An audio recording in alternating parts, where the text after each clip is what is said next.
अस्सलाम वालेकुम। मैं आज फैमिली और बच्चों दोनों के लिए परफेक्ट क्रीमी चिकन पुलाव बिना यखनी और बग़ैर एक्स्ट्रा बर्तन गंदे किए बना रही हूँ सिर्फ 30 मिनट में। तो चलिए शुरू करते हैं। यहाँ 3-4 टेबलस्पून मैंने कुकिंग ऑयल गरम कर लिया है और एक मीडियम प्याज इसमें डाल दिया है। ये हल्का गोल्डन कर लेना है इसको। यहाँ पे मैंने 2 टीस्पून जिंजर गार्लिक पेस्ट डाल दिया है। ये क्यूब्स मैंने जो रमज़ान शरीफ के लिए बना के रखे थे वो डाले हैं।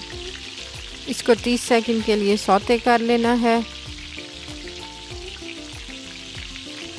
यहाँ पे मैंने आधा किलो चिकन डाल दिया है और इसको 7 से 8 मिनट के लिए हल्का गोल्डन होने तक पका लेना है।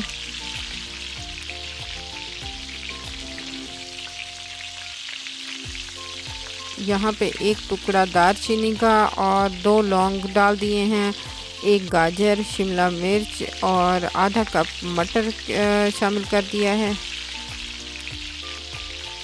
साथ ही लाल मिर्च, हल्दी, गरम मसाला और यहाँ पे हस्बे ज़ायका नमक मैंने शामिल कर दिया है। इसको 1 से 2 मिनट पका लेना है। 2 कप चावल भिगो के रखे थे 20 मिनट के लिए, वो डाल दिए हैं और 3 टेबलस्पून दही डाल के हल्का सा मिक्स कर लेना है।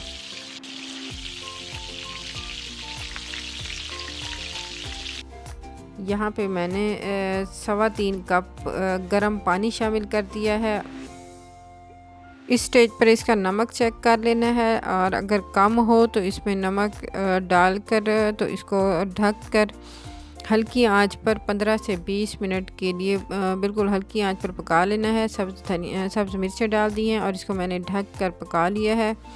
तकरीबन 20 मिनट के लिए चावल तैयार हैं। उसको मैंने 5 मिनट के लिए चूल्हा बंद करके दम पे रख दिया था और धनिया डाल दिया है।